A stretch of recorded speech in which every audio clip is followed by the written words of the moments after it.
한국 기독교의 이제 선교 열정은 세계에서 가장 높기로 유명한데요. 그래서 이제 아프가니스탄 같은 데 가서 납치돼 가지고 정부가 골머리를 앓기도 했지 않습니까? 이제 땅끝까지 복음을 전하라는 게 예수님의 명령이 맞습니까? 그 한스 큉이라고 유명한 그 신학자가 있어요. 그렇죠. 스위스 출신인데 이제 독일 가서 가르쳤기 때문에 독일 사람으로 알기 쉬운데 스위스 학자 중에 독일 가서 했기 때문에 독일 사람을 오해되는 사람이 꽤 많이 있어요. 그 야스펄스 같은 사람도 그 스위스 출신인데 뭐 우리가 보통 생각할 때는 독일 철학자로 생각해요. 하여튼 한스 큉 같은 사람은 예수님은 그 이스라엘 밖으로 복음을 전하는 선교에 대해서는 생각을 안 했다는 거예요. 그건 그 후에 이제 생긴 건데, 예를 들어서 그 마태복음 뭐 몇 장이죠? 몇 장에는 그 28장에는 그 너희는 가서 모든 민족을 제자로 삼아 뭐 아버지와 아들과 성령의 이름으로 세례를 주고 뭐 이런 얘기가 나오는데, 이것은 예수님이 한 얘기일 수가 없다는 거예요. 왜 그러냐? 아버지와 아들과 성령이라고 하는 그 삼일체 사상은 몇백 년 후에 생긴 사상인데 예수님이 그 말을 할 수가 없다는 거죠. 그러니까 이건 나중에 그 성경에 이제 끼어 들어간 거. 성경에 끼어 들어간 게 많아요. 옛날에는 그 인쇄 기술이 없기 때문에 다 써야 되잖아요. 그렇죠, 필사를 하다가 이제 실수로 다 끼어 넣을 수도 있고, 옆에다가 이제 그 필사한 사람이 뭐 자기 생각을 이렇게 좀 집어넣는데, 그게 나중에 두 번째 이제 필사한 사람은 그걸 또 집어넣기도 하고, 그런데 이제 많이 들어간 것들이 많이 있죠. 그 중에 하나가 이제 이런 건데, 그 예수님은 계속 너희가 다 이스라엘 백성을 돌기 전에 이제 세상의 끝이 오리라, 이런 얘기를 할 정도로 밖에 생각을 안 했다는 거예요. 이번에 가니까 그 땅끝까지라는 말이 있더라고요. 그 포르투갈에 가니까 이 유럽의 땅끝까지가 있더라고요. 그게. 저는 그 땅끝까지가 그 지브랄타르인 줄 알았는데 스페인의 지브랄타르이 아니고 포르투갈의 제일 서쪽이 그 땅끝이더라고요. 거기까지 복음을 전하면 뭐 끝이 온다고 그랬는데 거기까지 복음을 다 전했을 텐데 아직 끝이 안 오는 거 보면 좀 이상하다 싶은 생각이 드는데, 하여튼 그 이후에 이제 선교열이라는 게 이제 하는데, 그 선교열이라는 것이 한국에서는 이건 특별한 거예요. 이게 선교열이 저는 좀 너무 뭐랄까 변질되지 않았는가. 특히 젊은이들을 뭐 선교지에 보낸다 그러잖아요. 가가지고 뭐 일주일이나 이주일. 그거는 그게 뭐 그 사람들 때문에 뭐 그 선교지가 그 전부 기독교인이 된다 이런 건 없고, 그 사람들이 하는 얘기를 들으면 이 젊은이들이 거기 갔다 오면 젊은이도 바뀐다는 거예요. 젊은이도 바뀌기 위해서 거기 가가지고 그 사람들한테 걔네 쓸데없는 그 열등감만 심어주고, 그거는 뭐 선교의 그 본 의미에서 뭐 좀 멀어지지 않나 이런 생각이 들더라고요. 그러니까요. 그런 이제 로마가 이제 4세기 때 이제 예수를 기독교를 이제 자기들의 어떤 유일한 종교를 이제 채택하면서, 로마라는 나라는 어떤 세계 제국의 최초의 이제 그 전에 뭐 물론 알렉산더도 있었지만은 어떤 세계화의 최초의 제국이니까, 엄청난 제국이니까 모든 길은 로마로 통한다고 할 정도로 그들이 이제 채택해서 자기들의 세계화 전략에 맞게 기독교도 이제 수정을 많이 간 거죠. 그렇죠. 이제 그런 식으로 그래서 많은 것을 이제 땅끝까지 이런 식으로 그러니까 항상 서양 제국이 우리 아시아도 다 포함되지만 아시아나 아프리카, 남미를 다 정복했을 때는 총칼이 가기 전에 먼저 선교사가 파견돼서 먼저 이제 그들이 실은 나쁘게 말하면 첩자 역할을 한 거죠. 충실한 가장 충실한 보고자로서 그 모든 것을 일일이 그 보고를 중시하지 않습니까? 그렇게까지 아마 그 국정원 요원 이상으로 보고 체계가 엄격하더라고요. 굉장히 일거수일투족을 보고하는 게 굉장히 그렇지 않습니까? 한국에 있는 선교사들도 예전에 미국 본부에 이렇게 보고하는 거 보면은 그게 우리의 지금 100여 년 전의 역사를 우리가 어떻게 살았는지를 이제 굉장히 연구하는 단초가 될 수 있을 정도로 그들이 이제 선진문물로 카메라로 많이 또 이렇게 찍기도 많이 찍었기 때문에 그럴 정도로 이제 세계화 전략에서 굉장히 기독교가 중요한 역할을 한 거죠. 땅끝까지 이제 이렇게 퍼뜨려라 이런 것들은 세계화 전략의 가장 첫 번째 슬로건이었다. 이렇게 이제 볼 수가 있을 것 같습니다. 기독교가 그 콘스탄티누스 황제에 의해서 이제 그 뭐 종교의 자유가 허락이 됐잖아요. 그 후에 얼마 있다가 이제 국교로 바뀌었는데 그 콘스탄티누스 황제가 기독교를 통해서 이 로마 제국을 이제 통치하는 게 참 편리하겠다 생각한 거예요. 그렇게 하는데 기독교가 가장 그 심플한 종교예요. 예수 잘 믿으면 혹은 뭐 하늘을 잘 믿으면 천국 간다. 이 아주 간단한 거. 이것을 가지고 이제 통치를 하니까 여러 가지 그 이론이 있으면 곤란하잖아요. 그러니까 이제 기독교 뭐 지도자들을 전부 다 한꺼번에 모았어요. 니케아라고 하는 이 지금의 터키 남쪽 서남 쪽에 있는 거기에 모아가지고 교리를 하나로 만들어가지고 오라. 그래서 예수가 하나님이냐 혹은 하나님과 동시에 사람이냐 혹은 사람이냐 그거 가지고 한 개로 만들어야지 괜히 뭐 이래서 이론이 많으면 복잡해진다. 그래가지고 막 싸운 게 그때 싸운 사람이 아타나시스라고 하는 젊은 사람하고 아리우스라고 하는 그 나이 든 사람이 서로 싸우는데 아리우스는 예수님은 훌륭한 사람이지만 사람이다. 아타나시스는 아니다. 사람과 동시에 하나님이다. 하나님과 같은 동질의 사람이다. 이게 그리스 영향을 받은 거예요. 그리스. 그래서 호모우시아라 해가지고 예수님은 사람과 동시에 인간이 저게 하나님이다. 양성론을 주장하는데 이 사람이 이겼어요. 그 이후에는 이런 그 사람이다. 사람이지만 우리의 몸이 된다는 그런 서로 이제 이단으로 취급을 돼가지고 쫓겨났어요. 쫓겨나서 다음에 간 사람이 네스토리우스라는 사람이 그걸 받아들여가지고 그 교회가 동쪽으로 들어가다 장안까지 갔어요. 그러니까요. 그 경교가 돼가는데 장안과 신라가 이제 왔다 갔다 했으니까 경주에도 왔을 거다 이렇게 보는 그렇죠. 사람이죠. 그렇죠. 왜냐하면 십자가가 이제 발견이 되고 그런 얘기가 있는데 그게 뭐냐면 기독교가 이 정치 세력과 합하면서 변질됐다고 하는 그때 없어진 이 복음서들이 하나님이 내 속에 빛으로 계신다. 그 빛을, 그 하나님을 발견하는 것, 그걸 깨달은 것이 구원에 이르는 길이다 하는 그런 식으로 쓰여진 복음서들은 전부 다 폐기 처분 명령을 받는 거예요. 그 중에 하나가 도마복음이에요. 그렇죠.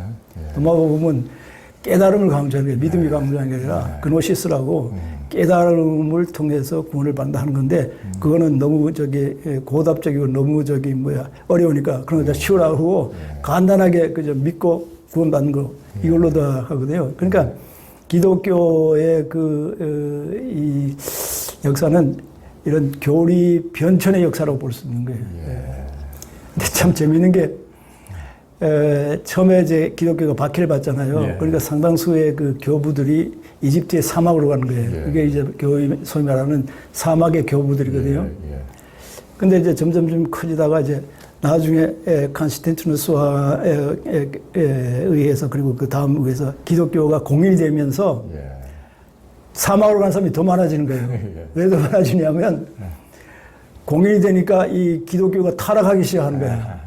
그러니까 이런 사람들하고 같이 있을 수 없다 해가지고 좀 더 영적인 것을 추구하는 사람은 이집트 사막으로 가는 거예요. 그게 알렉산드리아에서 조금 서남쪽으로 가는 건데 그게 사막의 교부들에서 이제 기독교 그 수도원 제도가 시작돼가지고 오늘날까지 이제 내려오는 거예요. 그러니까 그 이제 기독교나 뭐 이슬람이나 이제 그런 쪽에 이제 중동에서 시작된 어떤 종교들은 굉장히 이제 선교를 중시하고 이렇게 하는데 요즘 현대를 보면은 이제 기독교가 어떤 상당 기간 세계 패권적인 종교로서 군림하다가 이제 이스라엘과의 어떤 문명의 충돌이랄까 이런 과정에서 이제 미국 중심의 서구 제국주의들이 서방 국가들이 이스라엘을 이제 그 이슬람권을 악마화하고 무슬림을 굉장히 그런 식으로 뭐 테러 분자식으로 이렇게 굉장히 이제 그런 집단으로 매도를 하고 뭐 영화를 봐도 주로 이제 그런 식으로 많이 만들어지지만은 할리우드 쪽에 그런데도 이제 요즘에 그렇게 악마됐던 있다는 그런 무슬림이 오히려 신자가 지금 증가세가 가장 많고 이제 기독교권이 오히려 줄어드는 현상을 과연 어떻게 볼 것인가 굉장히 아이러니지 않습니까? 그러니까 세계적 지금 패권은 기독교권이 다 자꾸 미국 중심으로 잡고 있는데도 불구하고 그런 식으로 또 바이어스를 많이 전 세계인들에게 많이 심어주고 하는데도 불구하고 세계적인 뭐 통신사라든가 이런 것은 다 기독교권이 다 장악하고 있으니까 그런데도 불구하고 왜 신자들은 무슬림들이 오히려 지금 늘어나는가 굉장히 아이러니인데요. 제가 보기에는 이제 기독교권에서 무슨 예수 같은 이런 탁월한 그리고 대단한 뭐 대체 불가의 훌륭한 이런 인물이 그 신적인 존재가 있었음에도 불구하고 기독교는 오히려 이제 욕망주의, 자본주의와 이렇게 이제 스팝돼 가지고 굉장히 전략적으로 세계를 이렇게 이제 선교하려는 전략만이 너무 강한 반면에 무슬림은 아직도 순수한 신앙 형태가 어떤 영적인 어떤 신앙 형태가 남아있기 때문에 아까 말씀하신 것처럼 아프가니스탄이고 어디고 뭐 무슬림권에 한국에 이렇게 열정적인 청년들이 가서 선교를 한다 그러지만 한국의 이 청년들은 뭔가를 이렇게 뭐 배타성을 이렇게 머릿속에 담고 그 열정을 갖고 가지만은 실제 신앙 형태 일상에서의 삶은 그들이 일상에서 그 신앙적인 삶을 살아가는 것과는 비교가 안 된단 말이에요. 그러니까 그들이 봤을 때는 도저히 그 이를테면 지금 그 문화혁명 때 홍위병들처럼 뭔가 급하게 단기간에 훈련 받아가지고 막 어떤 배타성만 가지고 어떤 공격성만 가지고 오는 유화적으로는 이런 용병으로밖에 보일 수밖에 없을 거란 말이에요. 그러니까 그런 면에서 어떻게 많은 사람들이 궁금하게 생각할 것 같아요. 이렇게 기독교권이 강성하고 세계를 지배하는 국가들이 다 기독교 국가들인데 한국식으로 말하면은 야 기독교 믿으면 축복받고 나라도 부강해지고 이렇게 믿을 것 같은데 그런데 일반인들은 유럽이나 미국에서도 무슬림들이 더 증가하고 있고 기독교가 더 숫자가 줄어들고 있더니 그걸 어떻게 봐야 될 건가 굉장히 궁금할 것 같지 않습니까? 네. 근데 뭐 여러 가지 이유를 대죠. 종교학자들. 지금으로서는 그 기독교 국가의 인구보다는 이슬람 국가의 인구가 더 훨씬 그렇죠. 또 빨리 출산율이 높기 때문에 결국 이슬람의 신도수가 는다 이렇게 볼 수도 있고 더욱 중요한 것은 이슬람의 그 교리가 아주 심플해요. 그 사람들은 5가지 기둥이라 그래가지고 5가지 기둥 기도 고백 기도 다음에 헌금 다음에 그 순례 이런 5가지를 믿기만 하면 되는데 그 중에서도 그냥 그 첫 번째 고백만 하면 이제 이슬람으로 이제 인정해 줄래 무슬림으로 그게 뭐면 라 일라하 무스마든 라슐라 요거 하나만 외우면 되는 거예요. 그게 뭐냐면 알라는 유일한 하나님이고 무함마드는 하나님의 사자다. 그거 하나만 외우면 되니까 그 교훈이 되기 아주 쉬워요 처음에. 물론 나중에 이제 그거 지키는 게 힘들긴 하겠지만은 그런 면도 있고 또 그 이슬람 중에는 이 문자주의자들이 더 많아요 사실 이 기독교보다 지금. 지금 기독교와 그 이슬람이 충돌한다, 싸운다 하는데 사실은 이슬람 근본주의자들하고 기독교 근본주의자들이 싸우는 거예요, 사실. 이슬람에도 수피라고 하는 그런 사람들은 열린 종교죠. 그리고 이제 깨달음이라든가 하나님 체험이라든가 이걸 중요하는데 근본주의자들은 코란에 나온 것을 문자 그대로 따라야 된다는 거예요. 그래서 나쁜 짓 하면 손 잘라라 그랬으면 손을 자르고 이거 뒤집어 쓰는 거 차도를 쓰라고 그랬으면 쓰고 이런 것만 하는데 그런 것이 아까 말한 대로 결집하는 데는 중요한 역할을 할 수도 있는 거예요. 근데 앞으로 그런 것이 오래 가리라 저는 그렇게 생각하진 않을 것 같아요. 그렇죠. 이슬람도 점점 개방이 되고 이제 소위 말하는 개화가 되면 지금 그 중에서도 이란 같은 데는 벌써 반대하잖아요. 여자들이 벗고 다니려고 애를 쓰고 그런 식으로 이제 바뀌지 않을까 이렇게 생각합니다. 언제나 그 종교적인 것이 아까 말씀한 대로 사람들을 이제 우민화해가지고 지도할 때는 되지만은 사람들 스스로가 의식이 높아지면 그러면 뭐 그런 그 옛날식 그 우상적인 미신 비슷한 것을 그대로 받아들이기가 힘들죠. 받아들인다 하더라도 그걸 상징적으로 받아들이지 그걸 문자적으로 그대로 한다 하는 의미는 별로 없을 거예요. 우리나라가 뭐 이래서 뭐 노래 부르잖아요. 내 마음은 뭐 호수요 그대죠.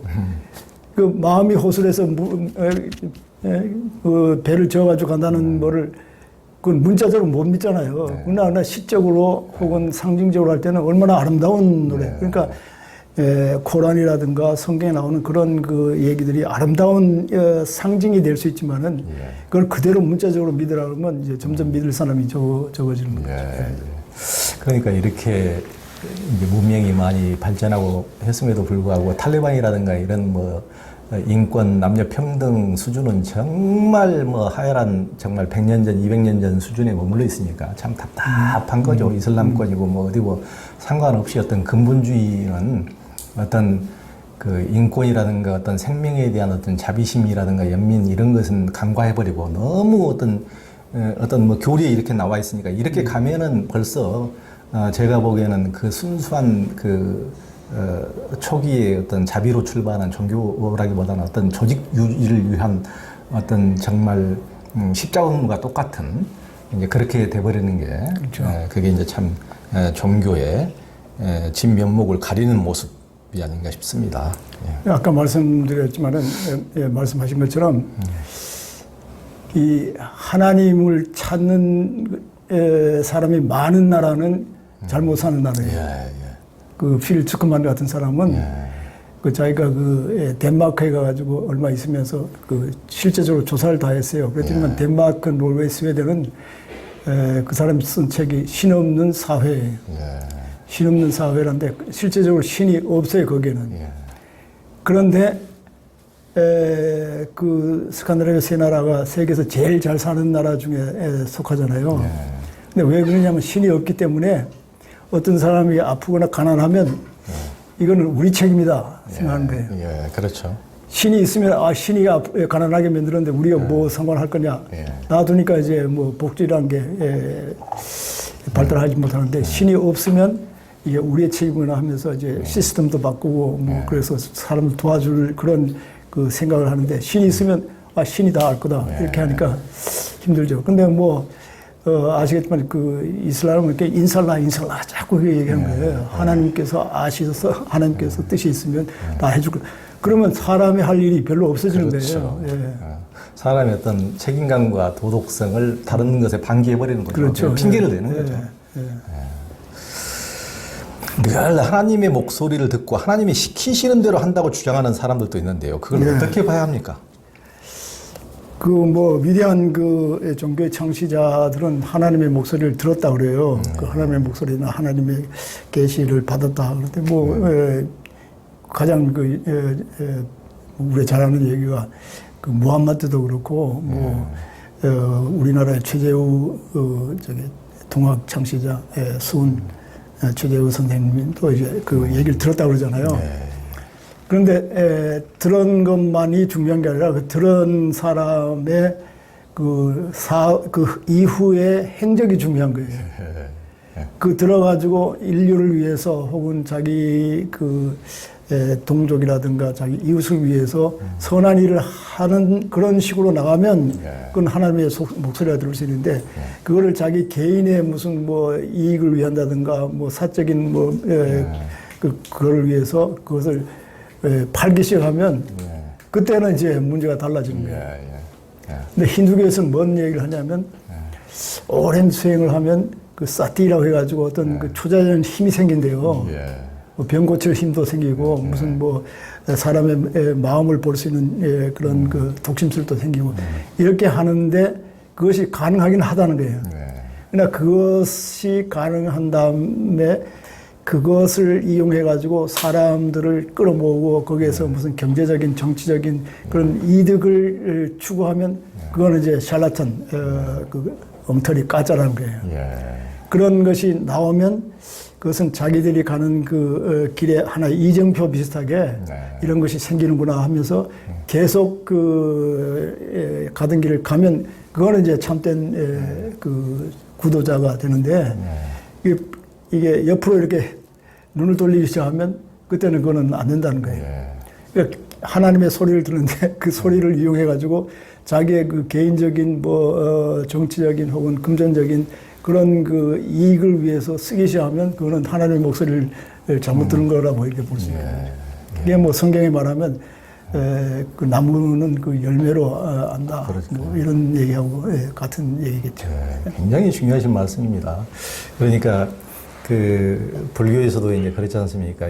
그 육신통이라는 얘기가 있는데 천안통, 천이통, 뭐 타신통, 뭐 신족통, 뭐 이런 이제 그 이런 6가지 이제 능력이 생길 수가 있다고 그러는데 이제 부처님과 마왕 파순이 그 5가지 능력은 똑같이 마왕도 가질 수가 있다는 겁니다. 천안통, 천이통, 뭐 신족통, 뭐 타심통 이런 것을 다 똑같이 가질 수 있는데 유일한 부처님과 이런 차이는 부처님은 누진통, 일체의 모든 이런 욕망과 능력까지도 다 놓아버리고 놓을 수 있는 이런 게 이제 유일하게 이제 다르다고 그러는데요.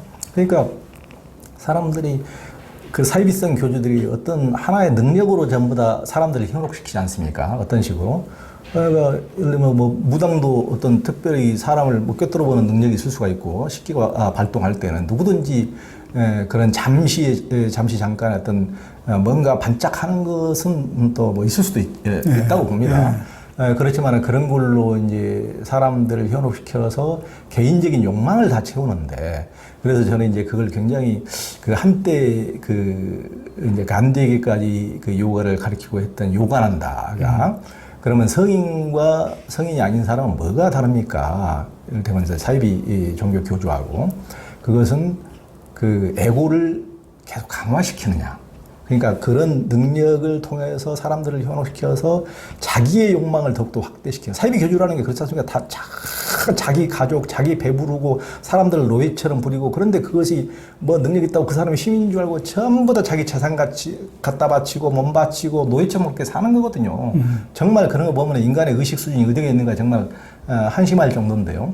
그런데 그걸 보면은 자기를 비우고 자기의 욕심을 채우지 않고 정말 헌신적으로 연민으로 이렇게 또 살아가는 분들 그런 것이 방금 오 교수님께서 말씀하신 그 열매로 봐야지. 그래서 저도 이제 뭐 종교 담당이니까 뭐 매일이고 뭐 이거 종종 너무 많이 와요. 자기가 무슨 뭐 대단한 체험을 했는데 그래서 못 졌다고. 못 졌다고. 그걸 체험을 했으면은 물론 저도 열심히 명상하고 수행하는 과정 중에 뭐 이제 하다 보면 이제 그런 체험이 있긴 하지만은 그럼 내가 얼마나 인간답고 얼마나 신적인 신성을 발현해서 연민과 자유로운지는 내가 같이 사는 사람이 알고 동료들이 알고 친구들이 아는데 저는 제가 그런 사람이 못 되기 때문에 더 겸해 줄 수밖에 없는데 그런 분들이 너무 매일을 많이 와서 그래서 어쨌다고 저는 그렇게 묻거든요. 그래서 어쨌다는 것이냐. 근데 아까 예수님이 40일 굶은 다음에 이제 마귀로부터 시험을 받잖아요. 첫째가 그게 뭐냐면 경제적인 그 유혹에서 벗어나는 거예요. 경제적으로 뭐 빵을 만들라 할 때 종교라는 건 그게 아니다. 두 번째 뭐 성전 꼭대기 올라가가지고 이제 뛰어내려도 다치잖아요. 종교라는 그런 그 초자적인 어떤 힘이 중요한 게 아니다. 그것도 이제 배척한 거예요. 다음에 산꼭대기 올라서 천하 만국을 보였으면 내한테 무릎 꿇으면 이게 다 너한테 갈 거다. 정치적인 그런 권력도 배척한 그렇죠. 거예요. 예수님은 경제적이거나 초자연적인 힘이라든가 정치적인 권력을 배격하는 준비, 아까 말씀하신 대로 준비 과정이 40일이나 걸렸다 이렇게 볼 수 있는데 상당수의 그 종교 지도자들은 어떤 이런 것을 충족시키기 위해서 그러니까 자기의 그 개인적인 뭐 경제적인 뭐 초자적인 혹은 그 정치적인 어떤 그걸 충족시키기 위해서 뭐 지금 대표적인 경우 이제 광화문 집회인데 그런 식으로 하는 것은 예수 믿는다고 말할 수가 없는 거예요. 예수를 따른다고 말할 수 없는 거예요. 예. 그러니까요. 그러니까 이제 그 종교라는 이름을 따긴 했지만은 뭐 꼭 기독교권뿐만 아니고 다른 종교도 불교도 마찬가지고 굉장히 무슨 뭐 그 이를테면은 명예로운 고위 높은 어떤 직책 뭐 종족이니 방장이니 조직이니 이런 경우도 뭐 굉장히 훌륭한 분들도 가끔은 있지만은 대부분 참 어떤 명예와 욕망을 추구하는 분들이 결국은 그 안에서도 그런 자리에 또 오르는 경우가 너무 많더라고요. 그래서 정말 뭐 이제 카톨릭 같은 경우도 뭐 추기경이나 뭐 대주교 주교도 마찬가지지만은 꼭 그런 분들 중에서 정말 훌륭하신 분들도 있긴 있지만은 또 정말 훌륭한 분들은 그런 직위하고 전혀 상관없이 정말 자비와 사랑으로서 살아가시는 분들, 저는 그런 분들을 존경하지 뭐 직위하고는 이렇게 제가 종교 담당을 이렇게 오래 해보니까 직위 일반인들의 시각하고는 전혀 달라지더라고요. 직위 때문에 존경할 일은 없고 전혀 오히려 그 반대로 보이는 경우가 욕망을 추구하는 분들이 그 직위를 획득하는 경우도 대부분이구나. 이제 그런 생각이 많이 들더라고요. 이건 농담인데 재미나는 농담이 엄마들 넷인가 뭐 자기 아들 자랑을 하는 거예요. 첫째 엄마는 우리 아들은 신부님이라서 밖에 나가면 사람들이 신부님 하고 따른다고. 둘째 엄마는 우리 아들은 추경이라서 사람들이 밖에 나가면 추경님 따른다고. 세 번째에서 우리 아들은 교황이라서 나가면 교황님 하고 따른다고. 넷째 엄마는 우리 아들은 어떻게 생겼는지 밖에 나가면 희한하게 생겼기 때문에 오 마이 갓.